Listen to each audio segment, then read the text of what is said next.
कुछ लोग Bokaro steel plant में वैकेंसी आने का इंतजार कर रहे थे। इंतजार हुआ खत्म, वैकेंसी आ चुका है। चलिए डिटेल में समझते हैं। यहाँ पर लिखा हुआ है बोकारो स्टील प्लांट और यहाँ पर देख सकते हैं डेट, यानी कि नोटिफिकेशन जारी किया है 15 मार्च को। चलिए डिटेल में समझते हैं कहाँ पर कितना कितना पोस्ट है। सबसे पहले यहाँ पर देख सकते हैं लिखा हुआ है पोस्ट इन एग्जीक्यूटिव कैडर। इसके लिए मैं बाद में बताऊंगा, सबसे पहले मैं बात करूंगा नॉन एग्जीक्यूटिव के लिए। तो यहां पर देख सकते हैं नॉन एग्जीक्यूटिव के लिए, तो post in non executive cadre BSL. यहां पर यूनिट का नाम दिया हुआ है, समझिएगा।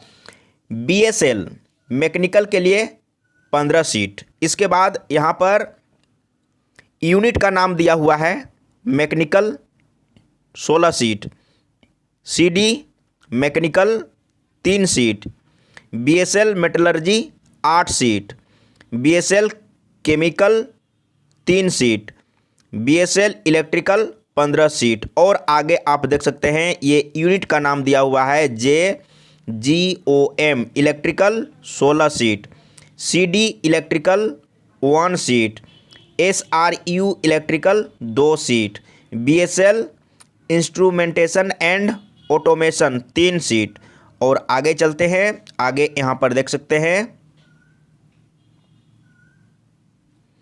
JGOM सिविल में 4 सीट है और उधर में कैटेगरी वाइज आप देखिए। इसके बाद यहां पर लिखा हुआ है, देखिए बी में माइनिंग फोरमैन ग्रेड S3। यहां पर देखिए माइनिंग लिखा हुआ है, माइनिंग फोरमैन के लिए।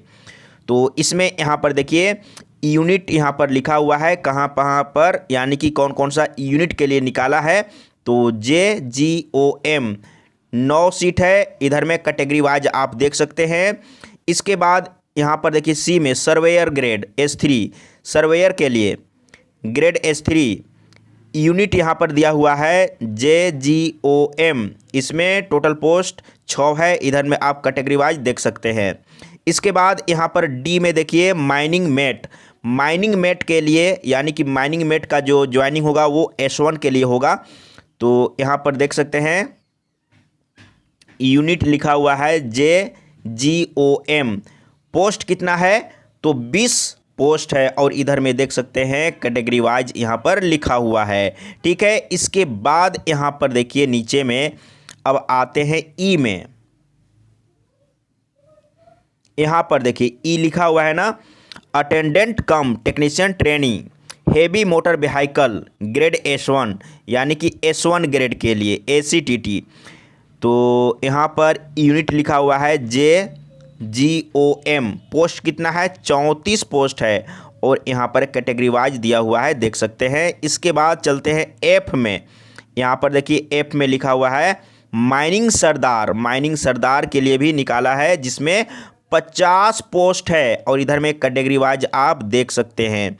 इसके बाद यहाँ पर देखिए जी में अटेंडेंट कम technician trainee electrician S1 grade के लिए, इसमें टोटल पोस्ट कितना है, 4 पोस्ट है और इधर में कैटेगरी वाइज देख सकते हैं। इसके बाद यहाँ पर CD, यानी कि यूनिट CD में 4 पोस्ट है, इधर में कैटेगरी वाइज आप देख सकते हैं। ठीक है, अब चलते हैं आगे। टोटल आपको क्लियर मालूम चल चुका है। अब यहाँ पर देखते हैं कि नॉन एग्जीक्यूटिव के लिए आगे और क्या है। इधर में देखिए एलिजिबिलिटी यहाँ पर लिखा हुआ है ना, यहाँ पर। तो नॉन एग्जीक्यूटिव के लिए मैं देखता हूँ कहाँ पर है। नॉन एग्जीक्यूटिव के लिए मैं देख लेता हूँ।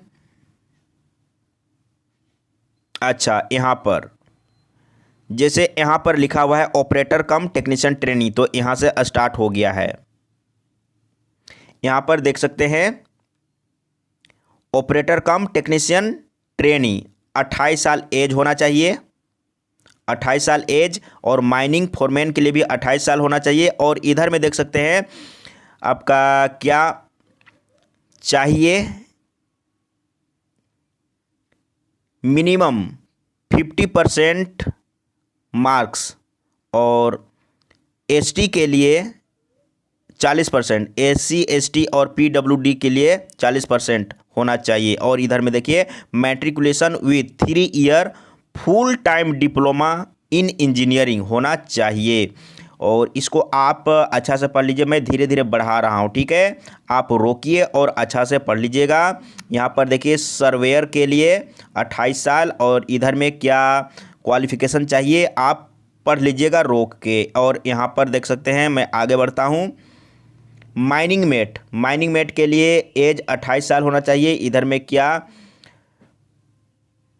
चाहिए उसके लिए आप पढ़ लीजिएगा। और यहाँ पर देखिए अटेंडेंट कम टेक्नीशियन ट्रेनिंग यानी कि ACTT 28 साल, और इधर में क्वालिफ़िकेशन क्या है उसके लिए आप पढ़ लीजिए रोक के, ठीक है। इसके बाद आगे चलते हैं। यहाँ पर देखिए अटेंडेंट कम टेक्नीशियन ट्रेनिंग इलेक्ट्रीशियन 28 साल एज होना चाहिए, और क्या चाहिए क्वालिफ़िकेशन आप यहाँ पर पढ़ सकते हैं। और ITI लेकिन NCVT से होना चाहिए लिखा हुआ है, ठीक है। और आगे चलते हैं। एज रिलैक्सेशन जो मिलता है उस तरीके से सभी को मिलेगा। और आगे यहाँ पर चलते हैं, और आगे क्या है यहाँ पर देखिए हाइट वेट की भी बात किया है, तो मैं नॉन एग्जीक्यूटिव के लिए मैं देख लेता हूँ। यहाँ पर देख सकते हैं S3 S1 के लिए यहाँ पर जो लिखा हुआ है आप इसको पढ़िए, और ये टोटल को आप रोक के पढ़ लीजिए अच्छा से कि क्या चाहिए। अब आगे चलते हैं ट्रेनिंग एंड प्रोबेशन। अब मैं आगे चलता हूँ नॉन एग्जीक्यूटिव के लिए।